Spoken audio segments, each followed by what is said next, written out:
Alpionis présente les petites histoires de transformation. Épisode 25. Embarquer les partenaires. Lorsque l'on parle d'entités externes à l'entreprise, il est utile de distinguer d'emblée deux réalités complémentaires. Les partenaires externes sont les acteurs avec lesquels l'entreprise construit, exécute, sécurise ou accélère concrètement la transformation. Les parties prenantes externes ont, quant à elles, une capacité d'influence, de validation, d'acceptation ou de contrainte sur le projet, sans participer nécessairement à sa production opérationnelle. Dans les faits, la frontière reste poreuse. Certains acteurs passent d'un rôle d'observateur à un rôle de contribution directe selon la nature du programme. Cette distinction a pourtant une vertu essentielle. Elle permet d'ajuster le niveau d'implication, la gouvernance et le moment d'intervention de chaque acteur extérieur. À partir de là, une transformation réussie cesse d'être un projet purement interne. Dès qu'elle touche des processus transverses, des interfaces clients, des flux de données, des exigences de conformité ou des interdépendances de chaînes de valeur, elle devient un projet d'écosystème. Sa réussite dépend alors autant de la qualité du pilotage interne que de la capacité de l'entreprise à intégrer les bons acteurs extérieurs dans une logique de création de valeur partagée. Les premiers à considérer sont les clients, lorsque la transformation redéfinit l'expérience, le service, les canaux ou l'exploitation des usages. Ils apportent une connaissance du terrain, des irritants et des attentes réelles qui permet d'ancrer la transformation dans la valeur perçue. Viennent ensuite les fournisseurs critiques, les distributeurs, les sous-traitants structurants et les partenaires de supply chain.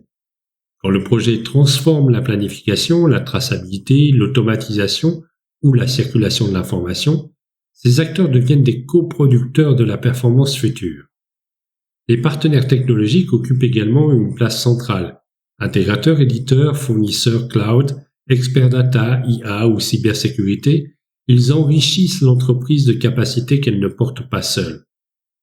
Enfin, dans des environnements sensibles ou fortement régulés, les autorités de contrôle, les auditeurs, les certificateurs et les acteurs de la conformité influencent directement la faisabilité du projet et sa vitesse d'exécution. À cet ensemble, il faut ajouter une catégorie souvent sous-estimée mais décisive dans de nombreuses transformations, les entités politiques, les assureurs, les banques, les fiduciaires et les notaires. Les entités politiques interviennent lorsque la transformation croise des enjeux territoriaux, sectoriels, de financement public, d'autorisation, d'urbanisme, d'infrastructure ou encore d'acceptabilité collective. Elles influencent alors le tempo, les priorités et parfois même la légitimité du projet. Les assureurs prennent une place majeure dès qu'une transformation modifie le profil de risque de l'entreprise, en particulier dans les domaines cyber, opérationnels, industriels ou liés à la continuité d'activité. Ils éclairent l'assurabilité, la prévention et les exigences de sécurisation.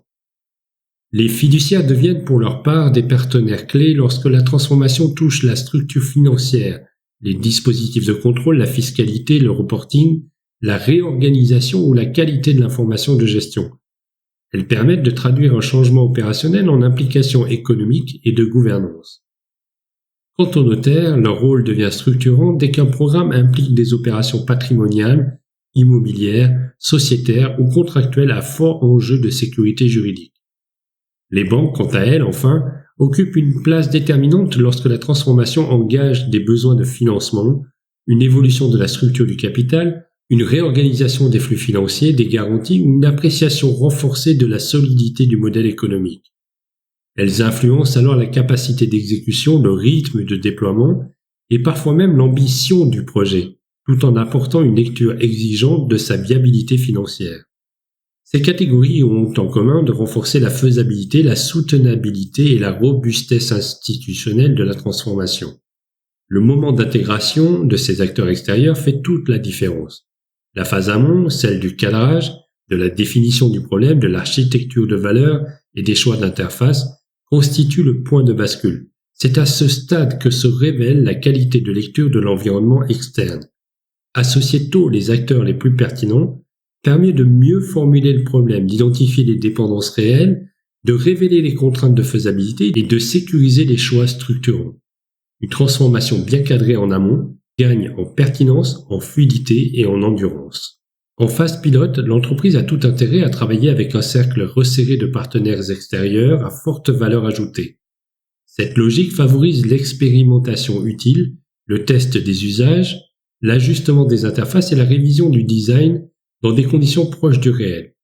Le projet gagne alors en qualité d'exécution et en capacité d'apprentissage. Puis, au moment du déploiement, l'ouverture peut alors s'élargir pour accélérer l'adoption et ancrer la transformation dans l'ensemble de l'écosystème. La manière d'intégrer ces acteurs compte autant que leur sélection. Une transformation mature commence par une cartographie lucide de son paysage externe, qui influence le projet, qui en subit les effets, qui détient des ressources décisives, qui apporte de la légitimité, qui conditionne la mise en œuvre. À partir de cette lecture, l'entreprise peut construire une application différenciée. Certains acteurs participent à la décision, d'autres au design, d'autres à l'expérimentation, d'autres encore à la sécurisation du cadre. La valeur naît alors d'une combinaison exigeante entre gouvernance claire, objectifs partagés, qualité relationnelle, routine de partage de connaissances et capacité d'adaptation dans la durée.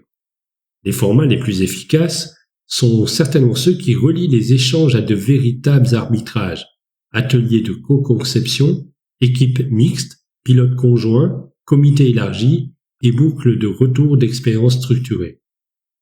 Pourquoi cet effort est-il si décisif ?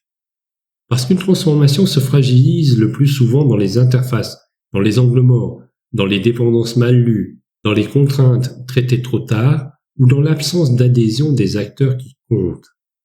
L'intégration des partenaires et parties prenantes externes permet de réduire le risque de mauvais cadrage, d'accéder à des ressources complémentaires, d'améliorer l'adoption, de renforcer la résilience et d'intégrer la conformité dans la logique même du projet.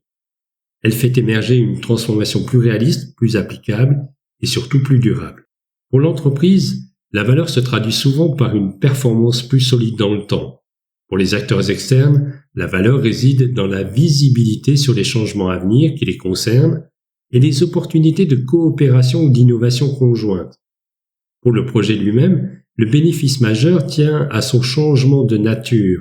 Il devient moins interne, plus relationnel, plus robuste, plus aligné sur son environnement réel.